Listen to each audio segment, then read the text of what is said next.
안녕하십니까. 한 주간 쏟아진 경제와 산업 전반 뉴스들의 배경과 그 뒷이야기를 살펴보는 경토잔망경.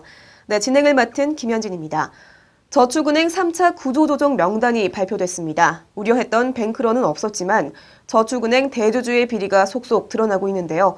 이와 관련해 금융분야 취재를 담당하고 있는 박보근 기자와 얘기 나눠보도록 하겠습니다. 안녕하십니까? 네, 안녕하세요. 네. 적기 시정조치 유예를 받은 6개 저축은행 중에서 4개사의 영업정지가 발표가 됐죠. 네, 그렇습니다. 금융위원회는 6일 새벽 임시회의를 개최해 지난해 적기 시정조치 유예를 받은 6개 저축은행 중에 솔로몬, 한국, 미래, 한주저축은행에 대한 6개월간 영업정지를 포함한 경영개선 명령을 내렸습니다. 한국과 미래, 한주저축은행은 BIS 자기자본 비율이 1% 미만이며 솔로몬 저축은행은 부채가 자산을 초과한 것으로 나타났습니다. 이들 저축은행은 45일 이내에 유상증자를 통한 BIS 자기자본 비율 5% 이상을 달성하는 등 경영 정상화를 이뤄야 합니다. 네, BIS 자기자본 비율이 상당히 낮은 모습인데요. 이번 저축은행 구조조정에서 우려됐던 뱅크런 사태는 일어나지 않았다고요? 네, 그렇습니다. 지난해 1월부터 20개 저축은행의 퇴출을 지켜본 예금자들은 비교적 차분한 분위기를 보였습니다. 금융당국은 금융감독원과 예금보험공사 직원 230명을 파견해 뱅크런 우려에 대비했지만 기후에 그쳤는데요. 이들 예금자들이 차분하게 대응한 것은 1년간의 학습 효과 덕분입니다.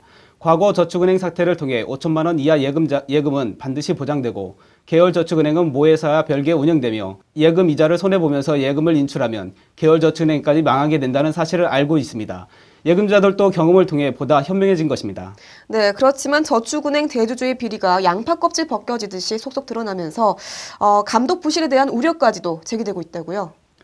네, 그렇습니다. 금융위는 이번 영업정지로 일괄 경영진단에 의한 구조조정은 마무리됐다고 밝혔습니다. 저축은행 부실 정리가 끝났다는 선언인 셈인데요. 하지만 저축은행 부실이 말끔히 정리돼 앞으로 저축은행에 안심하고 돈을 맡겨도 되겠다는 믿음이 생기지 않습니다. 지난 6일 퇴출된 4개 저축은행에 대한 검찰 수사가 본격화되면서 대주주들의 불법 행위가 속속 드러나고 있습니다.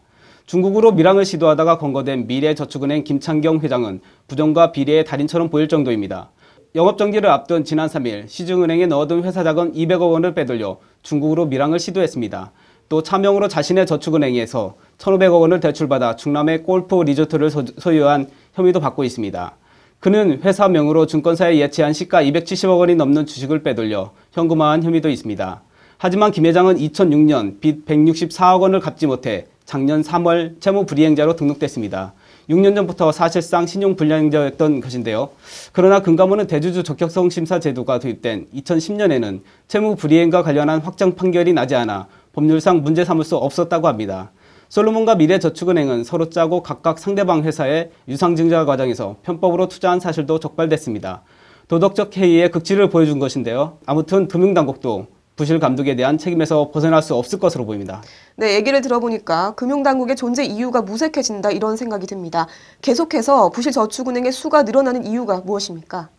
네, 저축은행들이 이렇게 비리 백화점이 되기까지 금융당국의 검사와 회계법인의 부실감사가 한몫을 했습니다. 저축은행의 부정에 눈을 감아서 퇴출을 면하게 해준 사이 투자자들 피해만 더 커졌습니다. 지난해 9월 무더기 영업정지 당시 퇴출을 유예시킨 게 오히려 비리와 부실을 더 키웠기 때문입니다. 저축은행의 예금자 보호 한도 조정도 필요하다는 주장입니다.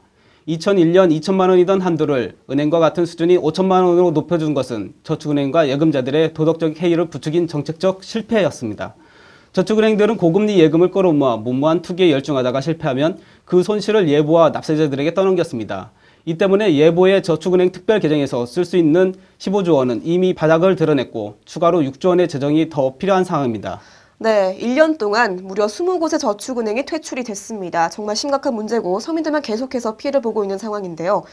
저축은행의 건전성을 확보하기 위해선 어떤 방안이 필요할까요? 네, 금융당국은 저축은행에 대한 구조조정을 상시체제로 전환할 예정입니다. 정례적인 검사를 통해 저축은행의 건전성을 평가하고 부실 저축은행을 가려낼 계획입니다. 하지만 상시 구조조정 체제로 전환하려면 금융당국도 달라져야 합니다. 저축은행에 대한 규정과 관리 감독을 엄격히 해서 사전에 부실 소지를 차단하고 기강을 다잡아야 합니다. 또 저축은행의 예금보험료 조정도 불가피할 것으로 보입니다. 개별 저축은행 건전성에 따라 보험료율을 차등하는 제도의 시행이 앞당겨질 필요가 있습니다. 서민들의 금융기관인 저축은행이 부실이라는 멍에를 벗어날 수 있도록 금융당국의 엄격한 관리 감독이 필요합니다. 네, 금융당국의 부실한 관리 감독이 오늘의 저축은행 사태를 키웠다고 볼 수 있겠는데요. 결국 이자 한 푼이라도 더 받겠다는 마음에 저축은행에 돈을 맡긴 서민들만 피해를 보고 있는 것 같습니다. 이제부터라도 철저한 관리 감독과 제도적인 보완 장치를 마련해 이 같은 사태가 다시는 재발하지 않았으면 하는 바람입니다. 네, 오늘 도움 말씀 고맙습니다.